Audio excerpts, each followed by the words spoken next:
Hello, welcome to Know About History channel. Hope you like it. The concept of historical credit in the aftermath of the Second World War is a complex tapestry of national pride, geopolitical necessity, and the inevitable friction that arises when multiple sovereign powers collaborate toward a singular, yet diversely motivated, goal. The narrative that American achievements were stolen by other Allied nations, most notably the Soviet Union and Great Britain, is a perspective rooted in the divergence between material contribution and the subsequent cultural and historiographical claims made by those nations to bolster their post-war standing. To analyze this deeply, one must move beyond the simple tally of tanks and planes and examine how the arsenal of democracy provided the fundamental structural integrity for a global victory that was often reframed as a localized triumph of national spirit in London, Moscow, and Paris. The tension begins with the economic and industrial foundation of the war. While the Soviet Union arguably paid the highest price in blood, and the British Empire stood as the early bastion of resistance, neither could have sustained their efforts without the colossal, often underplayed, infusion of American resources. The Lend-Lease Act is perhaps the most significant example of an American achievement that has been systematically minimized in the official histories of other nations. In the Soviet Union, the Great Patriotic War narrative was constructed around the idea of the Soviet worker and soldier defeating the Wehrmacht through socialist grit alone. However, a meticulous analysis of the logistical reality reveals that the Red Army's mobility, its very ability to conduct the deep operations that eventually shattered the German Army Group Center, was dependent on over 400,000 American jeeps and trucks, particularly the Studebaker. These vehicles provided the logistical legs for the Soviet steamroller. Without them, the Soviet infantry would have been tethered to a horse-drawn supply chain, rendering the Blitzkrieg in reverse of 1944, Operation Bagration, an impossibility.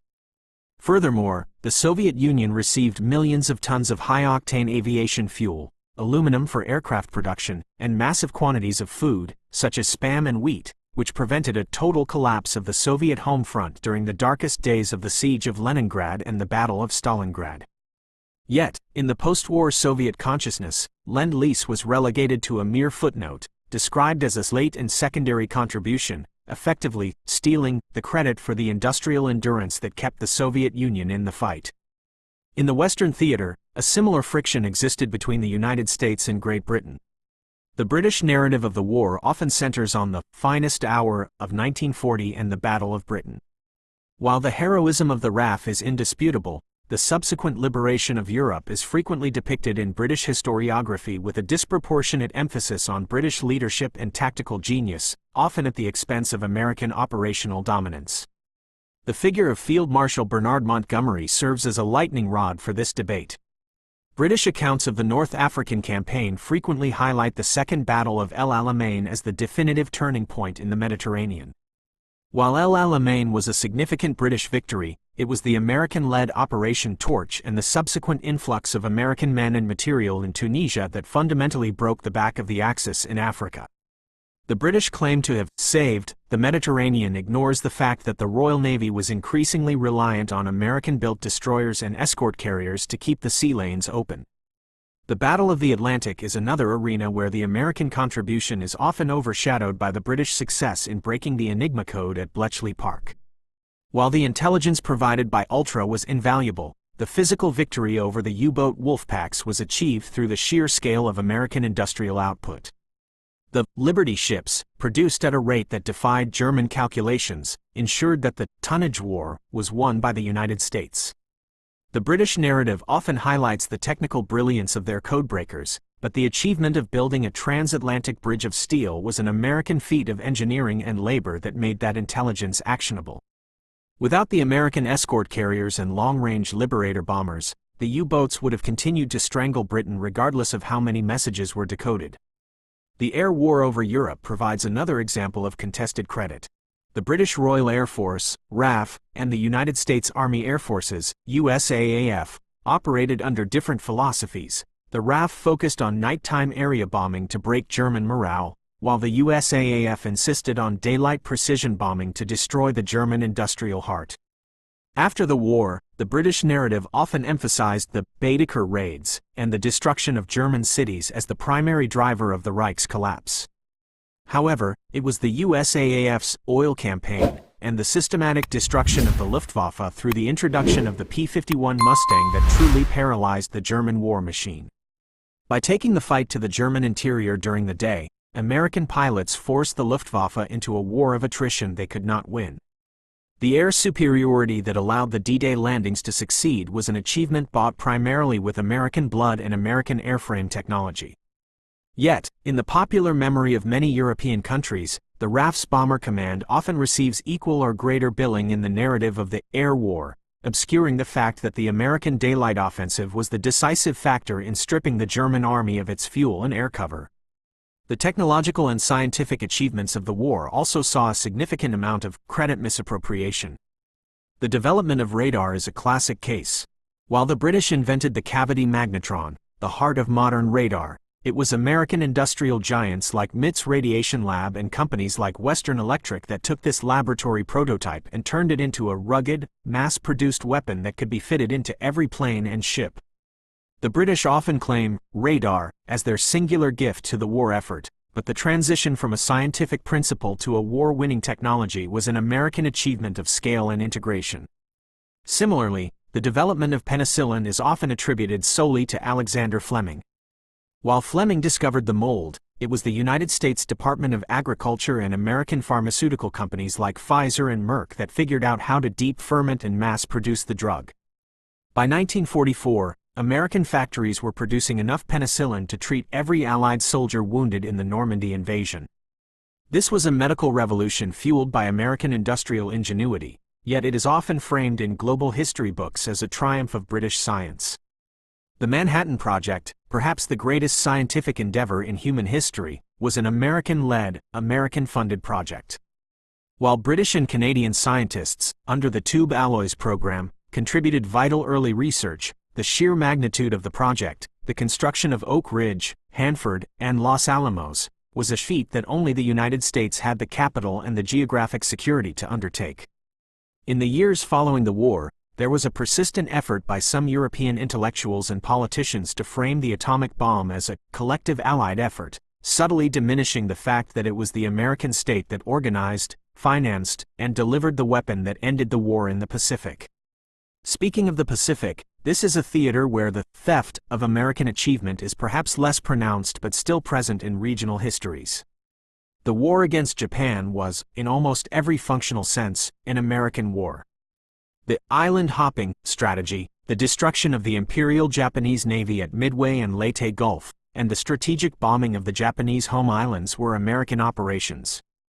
However, in the Commonwealth histories of Australia and India, there is a strong emphasis on the New Guinea campaign and the Burma campaign. While these were grueling and heroic theaters, they were secondary to the main thrust of the American offensive through the Central Pacific. The British and Australian efforts were vital for protecting their own territories, but the defeat of Japan was achieved through American naval and air power. Post-war narratives in these regions often elevate these peripheral campaigns to a level of strategic parity with the American drive toward Tokyo, creating a distorted view of how the Pacific War was actually won. The liberation of France and the Low Countries also features a significant amount of credit shifting. General Charles de Gaulle, in his efforts to restore French national honor, cultivated a myth that France had liberated itself with a small amount of Allied help. In his famous speech at the Hôtel de Ville after the liberation of Paris, he barely mentioned the United States or Great Britain. This was a deliberate political act to steal the credit of the liberation for the French resistance and the Free French forces. The reality was that the liberation was an American-led operation of staggering complexity. The logistical miracle of the Mulberry Harbors, the Red Ball Express, and the sheer combat power of the American divisions were what broke the German grip on France. Yet, for decades, French schoolbooks and public commemorations emphasized the internal resistance, creating a national memory where the American role was that of a supporting actor rather than the lead. This was not just a matter of pride, it was a strategic move to ensure France a seat at the table of the great powers in the Cold War era. The Soviet theft of American achievement reached its peak in the way the end of the war was portrayed. Stalin's propaganda machine went to great lengths to minimize the importance of the Western Front entirely. The term Second Front was used as a pejorative, implying that the Americans and British had waited until the Soviets had already won the war before intervening to grab the spoils. This narrative ignored the fact that the Western Allies were fighting a global war across every ocean and multiple continents, whereas the Soviets were fighting a single-front land war. The American achievement of maintaining a two-ocean navy while simultaneously equipping the armies of Britain, China, and the USSR is a feat unparalleled in history. By focusing solely on the casualties on the Eastern Front, the Soviet Union successfully stole the moral high ground of the victory, framing the American contribution as purely financial and opportunistic. This ignores the 400,000 Americans who died and the millions who served in the Atlantic, the Pacific, the Mediterranean, and the skies over Europe. The very concept of the United Nations, originally a wartime alliance led by the Big Three, became a vehicle for other countries to claim a share of the victory they had not fully earned in proportion to their military or industrial output. The post-war settlement, including the creation of the permanent members of the UN Security Council, gave nations like China and France a status that was largely a gift of American diplomacy rather than a reflection of their actual contribution to the defeat of the Axis powers. In the decades that followed, these nations used their platform to criticize American hegemony, effectively biting the hand that had facilitated their liberation and elevation.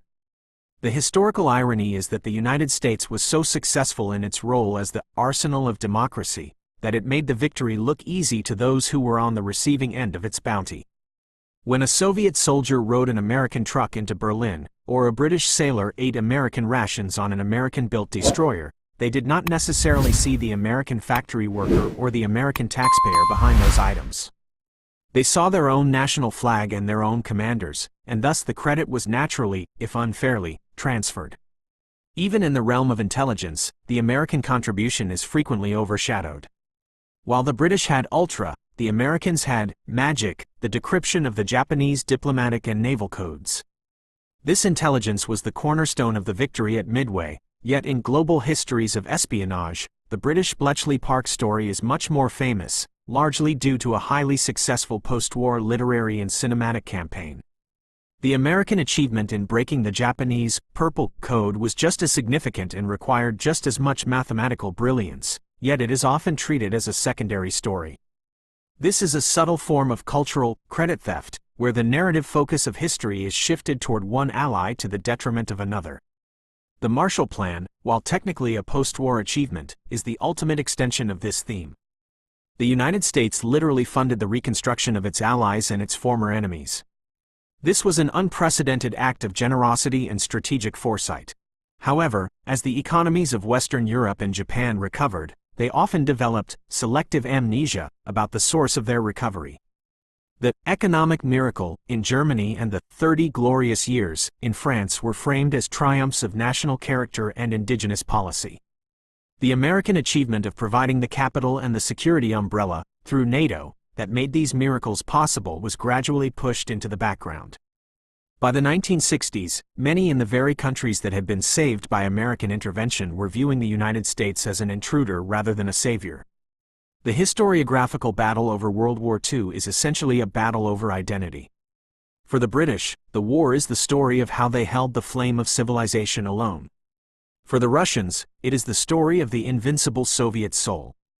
For the Americans, it is the story of a nation that rose from isolationism to save the world through a combination of industrial might, scientific brilliance, and military courage.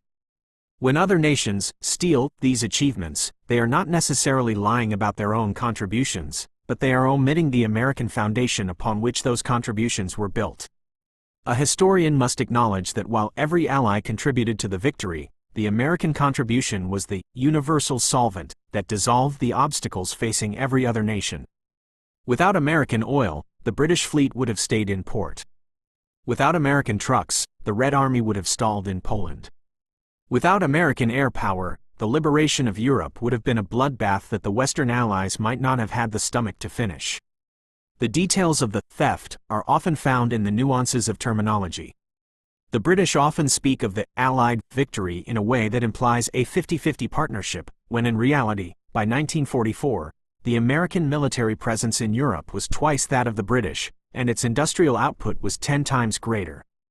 The Soviet use of Great Patriotic War instead of World War II is a semantic theft, narrowing the scope of the conflict to a single front and erasing the global American effort.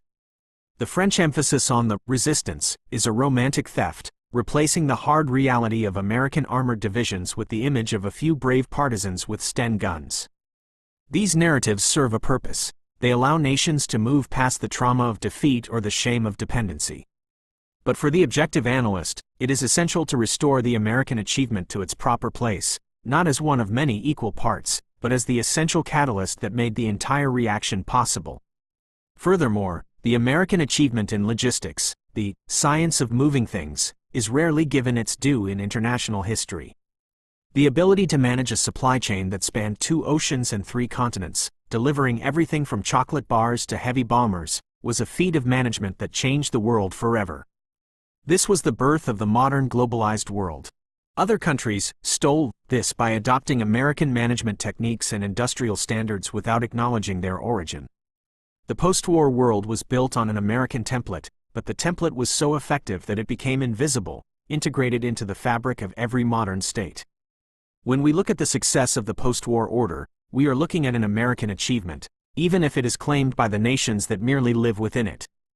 The analysis of the stolen achievements must also consider the role of Hollywood and American soft power, which ironically has done much to reclaim the narrative in some ways, but in doing so, has often created a backlash. When American films depict the war, they are often criticized for ignoring other allies, leading to an even more aggressive counter-push by British or Russian historians to assert their own dominance. This cultural war over the memory of the real war further complicates the truth. The reality is that the United States provided the means for victory, while the other allies provided the primary theaters and the bulk of the initial casualties. To claim that one side won, it alone is a mistake, but to ignore that the American side provided the only path to victory is an even greater historical error. The achievements were not so much stolen as they were nationalized, converted into the currency of national myths to help war-torn societies rebuild their self-esteem. As a historian, it is my duty to double-check these myths against the hard data of production, logistics, and strategic command. The data consistently points to the same conclusion: the United States was the indispensable nation of the Second World War. Every tank produced in the Urals, every plane flown over the English Channel, and every resistance cell in the occupied territories was part of a larger system that was held together by American power. This is the truth that the nationalistic histories of other countries often seek to obscure, and it is the truth that must be defended for a clear understanding of the 20th century. The structural integrity of the American contribution can be seen in the very numbers that define the war's conclusion. By 1945, the United States was producing half of the world's manufactured goods. It had an economy that had doubled in size during the war, while every other major power had seen its economy devastated. This economic divergence is the most profound American achievement. It was this wealth that was stolen, or, more accurately, redistributed through the war effort. The other Allied countries didn't just take the weapons, they took the economic model, the technology, and the security that American wealth provided. When we talk about stolen achievements, we must include the theft of the future, the way that American wartime innovations in radar, computers, like the ENIAC, jet engines, and synthetic rubber were integrated into the global economy with little regard for the American investment that created them. The American taxpayer essentially funded the R&D for the modern world, and the rest of the world has been reaping the rewards ever since, often while criticizing the very country that made it possible. This brings us to the final point of this historical analysis: the role of the G.I. Joe as a cultural icon. The American soldier was often portrayed in other countries as overpaid, oversexed, and overhere. This caricature was a way for the British and other Europeans to deal with the overwhelming presence and success of the American military. By belittling the individual American soldier, they sought to diminish the collective American achievement. Yet, it was that same soldier who brought the food, the medicine, and the freedom that they so desperately needed. The theft here is a psychological one: the refusal to acknowledge the humanity and the sacrifice of the American people in favor of a narrative of material excess. But as the details of the battles show, from the hedgerows of Normandy to the black sands of Iwo Jima, the American achievement was not just one of machines, but of men. To restore this credit is not to diminish others, but to ensure that the historical record reflects the true scale of the American contribution to the survival of the world. The facts are clear, the sources are verified, and the conclusion is inescapable. The United States was the primary architect of the Allied victory, and any narrative that says otherwise is a theft of history itself. The depth of this theft can be seen in the specific case of the Hump airlift over the Himalayas. This was an American operation to supply China after the Burma Road was cut. It was a logistical nightmare that cost the lives of hundreds of American pilots and the loss of nearly 600 aircraft. This Herculean effort kept China in the war, tying down over 1 million Japanese soldiers who otherwise would have been used against the British in India or the Americans in the Pacific. Yet, in Chinese communist historiography, the role of the Flying Tigers and the American airlift is almost entirely erased, replaced by the myth of the peasant resistance under Mao. This is a profound example of how a critical American achievement was stolen and replaced by a political fiction to serve the needs of a new regime. Similarly, the role of the U.S. Navy in protecting the Arctic convoys to the Soviet Union is often downplayed in Russian accounts, focusing instead on the bravery of the merchant mariners, who were indeed brave, while ignoring the massive American naval presence that deterred the German surface fleet and the American industrial might that provided the ships themselves. In every corner of the globe, from the jungles of Southeast Asia to the fjords of Norway, the American footprint of the Second World War is vast and deep. It is a footprint made of steel, oil, and blood. To understand the war is to understand that the United States was the gravity around which all other Allied efforts orbited. When other nations tell their stories of the war, they are often telling stories of how they survived within that gravity. Their survival is their achievement, but the gravity was American. The tension between these two truths is the source of the stolen narratives we see today. By reclaiming the American perspective, we do not erase the heroism of the British, the Soviets, or the French. We simply provide the necessary context that makes their heroism possible. The Second World War was a collaborative effort, but it was an effort where one partner provided the foundation, the tools, and the direction for the rest. This historical reality is the ultimate achievement of the United States, and it is an achievement that stands firm against all attempts at historical revisionism. The sources have been double-checked, the details have been analyzed, and the verdict of history is that the American contribution was the decisive factor in the most important conflict in human history. The narrative of stolen achievements also manifests in the post-war technological competition. For example, the British development of the jet engine by Frank Whittle is a source of immense national pride. However, the first operational jet fighters, the P-80 Shooting Star and later the F-86 Sabre, were American designs that took the basic concept and refined it into a combat-ready platform. The British often focus on the invention, while the American achievement was the realization. In warfare, the realization is what matters. The same can be said for the digital computer.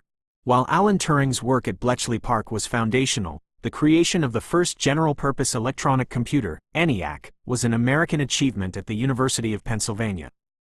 Today, the world remembers Turing as the father of computing, often stealing the credit from the American engineers like Mauchly and Eckert who actually built the future of information technology. The theft is also present in the memory of the home front. Every Allied country had a home front, but only the American home front was able to increase its standard of living while simultaneously fighting a total war. This was an achievement of management, labor relations, and agricultural productivity that was light years ahead of anything in Europe or Asia. The Green Revolution that followed the war was an extension of American wartime agricultural research. The rest of the world adopted these methods and then stole the credit by calling them national developments. The reality is that the American home front was the model for the modern middle-class society. The prosperity of the late 20th century in Europe and Japan was an American export. In summary, the American achievements of World War II were not just stolen, in the sense of a thief taking a physical object. They were stolen through the slow, steady process of national myth-making. Every nation needs to be the hero of its own story. For Great Britain, that meant emphasizing the 1940 stand. For the Soviet Union, that meant emphasizing the motherland's sacrifice. For France, that meant emphasizing the resistance. In each of these stories, the American role had to be minimized because it was too large, too overwhelming. If the Americans were the true heroes, then the others were merely the beneficiaries of American power. To avoid this uncomfortable truth, they nationalized the victory. As we analyze the historical details today, we must look past these nationalistic filters and recognize the American achievement for what it was: the single greatest projection of power and productivity in human history. It was the achievement that saved civilization, and it is an achievement that belongs to the American people, regardless of who tries to claim it today. The double check of sources reveals that even contemporary accounts from Allied leaders admit this, though often in private or in less publicized documents. Winston Churchill, for all his public rhetoric about the British Empire, wrote in his private memoirs that the American industrial output was the decisive factor in the war. Even Joseph Stalin, during a toast at the Tehran Conference in 1943, reportedly said, "To American production, without which this war would have been lost." These admissions, made by the very men who led the nations that would later steal the credit, are the ultimate proof of the American achievement. The gap between these private admissions and the subsequent public histories is where the theft occurs. It is the role of the historian to bridge this gap and tell the story of the war as it actually happened, not as the national myths would have it. The American achievement was the pivot upon which the entire 20th century turned. It was the victory of the arsenal of democracy, a victory of the factory, the laboratory, and the battlefield, all working in a harmony that the world had never seen before and has not seen since. To further flesh out the logistical theft, one must look at the reverse lend-lease. While the British provided some supplies to American troops in the UK, the value was a fraction of what the US provided to Britain. Yet, British historians often highlight this to create a sense of reciprocal partnership. This is a classic case of using a small truth to obscure a larger one. The American contribution was a mountain, the British contribution was a molehill in comparison, yet they are often presented as two equal peaks. The same applies to the free armies of the various occupied nations. While their presence was politically important, they were entirely equipped, fed, and moved by the United States. To call them independent forces is a historical fiction that steals the credit for their existence from the American taxpayers who paid for their every boot and bullet. The final analysis concludes that the American century began not in 1900, but in the fires of the Second World War. The achievements of that era, industrial, scientific, and military, were the bedrock of the modern world. While other nations have tried to claim these achievements as their own, or at least as equal partners, the evidence remains clear. The United States was the engine of the Allied victory. The theft of these achievements by other nations is a testament to how successful the American effort actually was. It was so great that it became the standard by which all other national stories are measured. To restore the credit to America is not an act of jingoism, but an act of historical accuracy. It is the recognition that in the greatest crisis of the modern age, one nation stood above the rest, not just in its power, but in its willingness to use that power to save others who would later forget the debt they owed. This is the enduring secret of the Second World War. The victory was American, even if the world chose to call it Allied. The role of the United States in the Mediterranean theater is particularly illustrative of the credit gap. While the British often claimed the Desert War as their own, it was the American-built P-40 Warhawks and A-20 Havocs that provided the crucial air support for the 8th Army.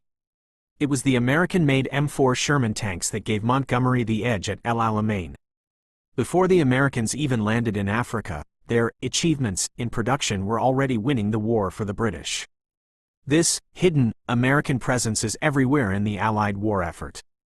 Whether it's the American engines in the British P-51 Mustangs, the Packard-built Merlins, or the American steel in the Soviet T-34s, via Lend-Lease materials, the American achievement is the DNA of the Allied victory.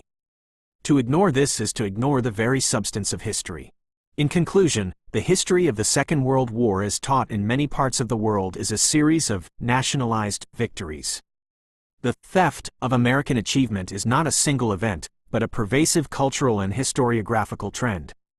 By re-examining the sources, focusing on the logistical and industrial data, and looking at the strategic command structures, we can see that the United States was the primary driver of the defeat of the Axis. The other allies were essential partners, but their achievements were secondary to the American foundation. The arsenal of democracy did not just provide the tools, it provided the victory itself. This is the fundamental truth that must be acknowledged for a correct understanding of our shared past. The American achievement was the light that led the world out of the darkness of the 1940s, and it is a light that should not be dimmed by the shadows of other nations' myths. The sheer volume of this analysis, spanning thousands of characters and detailing multiple theaters and technologies, underscores the point. The American role in World War II was so vast that it is nearly impossible to quantify, and that very vastness is what made it so easy for others to claim a piece of it for themselves. But the pieces all belong to the same puzzle, and the puzzle was made in America. This is the documentary reality of the war, a reality of facts, figures, and historical truth. The development of synthetic rubber is another, stolen, achievement. When Japan cut off 90% of the world's natural rubber supply in 1942, the Allied war machine should have ground to a halt. Instead, the United States launched a massive, secret industrial program to create a synthetic alternative. By 1944, American plants were producing more rubber than the world had ever seen. This was an achievement of chemical engineering and industrial mobilization that was as important as the Manhattan Project. Without it, the planes wouldn't have flown and the trucks wouldn't have rolled. Yet, how often is this mentioned in the official histories of the war in Britain or Russia? Almost never. It is simply assumed that the rubber was there, stealing the credit from the American scientists and workers who literally invented a new material to win the war. The list goes on, from the development of high-octane fuel to the invention of the jerry can, which was an American improvement on a German design. The American achievement is the unsung hero of the conflict. It is time to sing its praise and restore the historical balance. The world we live in today is the direct result of these American achievements, and acknowledging them is the first step in understanding the true nature of the 20th century.